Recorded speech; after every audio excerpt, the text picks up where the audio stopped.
Hello everyone, this is Angel Esquivel here. Welcome back to another movie review, and today we're going to be reviewing The Furious, directed by this guy and starring these two actors. And I specifically pointed out here because I don't know how to pronounce the name, okay? I'm not fluent in Asian languages, so... However, this actor right here, I am familiar of his works because I do know him in one movie called Mortal Kombat and Mortal Kombat 2, the newer ones that came out. That's the only one I know. And the other guy I don't know, and the director, not too familiar. All I know is that they starred in this movie that I watched last Saturday, so without further ado, let's get to the review.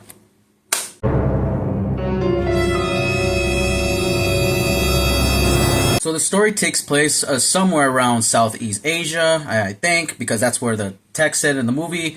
And the story is about a man and his daughter that, work together, helping each other, help out like with their little small business, helping like plumbing and stuff. And then one day, she goes out, tries to help a little boy until, she was lured by the little boy, and a group of grown men, kidnapped the little girl. And as the father sees this, he goes after them, tries to fight them off, but however, he couldn't, so they took her daughter, and, he's like out there hunting and going out for revenge to help his daughter. And then later, he stumbles upon another character who is the other actor I'm talking about. He's a detective slash journalist, and he's, also trying to hunt down this criminal organization. These two fight, but they realize that they have a same goal, so they team up and to, help find these missing children that the police obviously doesn't have the balls to do so. And so they're trying to also take down this criminal organization that's doing these foul things. Just like Disclosure Day, I'm also a little disappointed. Well, actually, I'm more disappointed in Disclosure Day, but this one, I have my disappointments, but for a different reason.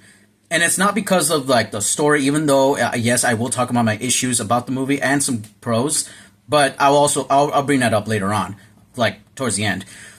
This movie, when I saw the trailer, I was like, wow, this looks amazing. Finally, we're finally seeing another fighting movie again. But when watching it, it's like, this movie was more fighting and less story and acting. Even though most of the acting, yeah, there is some acting then and there, but it's mainly just the fighting that tells the story. It gets to a point where they kind of overdo it. Whenever they're fighting, they're doing this, and they're flipping around. They're twisting and turning like this, swinging around like that. And it gets to a point where it looks a little goofy, and it's a little silly at times. Even though there are some cool moments, I do like the deaths in this movie. It is really crazy. I remember this crazy scene in the movie where our main villain, the rich Asian guy, he kills a bunch of other rich elites because they were about to kill him. So he decides no, fuck it, I'm gonna kill all of you. And someone reaches to grab him from his shoulder, stabs that person, and revealing, oh, it's his pregnant wife that he accidentally kills. I was like, that was a crazy moment. And so later, they all have their climactic fight, and then again they do their ching chong fight, and they start swinging around, sliding the floors. It's it's cool and all, but it does get to a point where it gets a little silly, and it's okay, the fight doesn't have to be this long. And towards the end, we finally see okay, they finally save the children. They take down the evil organization. The cops are finally doing the right thing, unlike their chief, who is a big asshole and a pussy who won't do the job. So it takes these two heroes to actually do the job. Oh, there's also a cool scene where the little girl also learns kung fu from her father. And there's scenes where she's behind her dad in a motorcycle, and she's getting a bat and whipping the bad guys. I was that was really cool.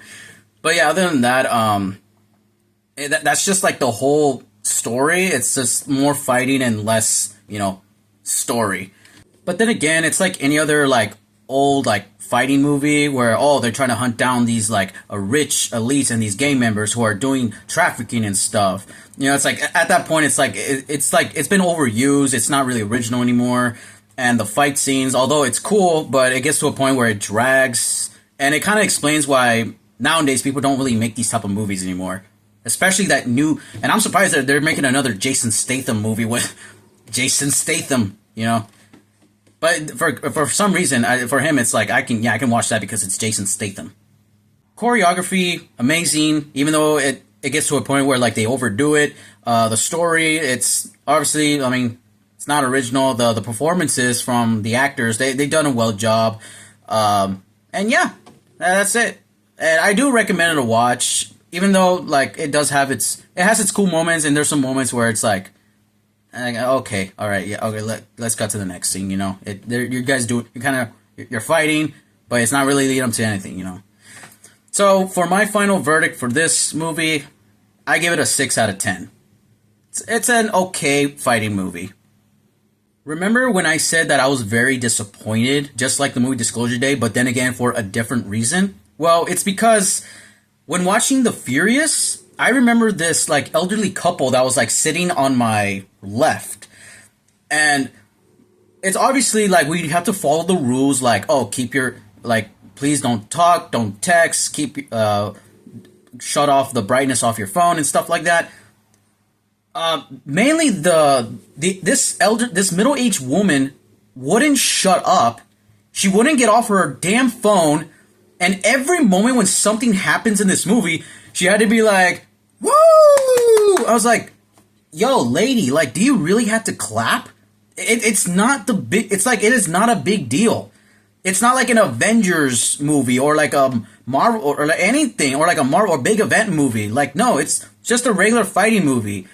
And whenever something happens, like, for example, he stabs the bad guy stabs the wife. The lady's like, she literally had to say this out loud. And it's like, oh my god, he stabbed his wife. We're like, yeah, no shit, Captain Obvious. I really wanted to say that so badly. Like, deep down, I would have just said like, shh, or shut up, you know, but obviously I know that's only going to make things worse in the theater, so all we have to do is just suck it up. Oh, you know what? Next time, no. Maybe sometime, no, we should not suck up to shit like this. We have to straight up tell these people, like, yo, shut up. Got it? Like, stop talking. Stop making a big deal out of everything. Yeah, there's nothing wrong with, like, cheering for moments, but it's like, you don't have to do it every damn minute or every second. And honestly, I don't really blame this woman. In fact, I actually blame the husband who was there, and I can tell that the husband was a little bothered by her, but then again, like, dude, you're the husband. Do something about it. Tell her to shut up. Don't be annoying. Quit talking out loud. Don't clap every minute. Just keep silence and enjoy the movie, you know? So that's why I was a bit disappointed when watching this movie. Honestly, last Saturday was such a disappointing week for me. You know, watching Disclosure Day because it was bad. It was stupid. And this movie, it was fun, but the lady ruined it for me. So obviously, I was just left to go home and like, well, that's my week. I guess I did overtime for nothing. So in conclusion, if something bad happens, Kung Fu is the only way to solve the problem. Well, that's going to be today's movie review. So make sure to like, comment, share, subscribe, hit the bell notification icon up there. Make sure to follow me on my Instagram page called Thunderstruck1810. This is Angel Esquivel here. And as always... 操你妈小逼崽子，你真没见过黑社会哈！操你妈的，敢不敢跟我比划比划？操你妈！操你妈！我也敢不敢比划什么叫黑手？操你妈的你！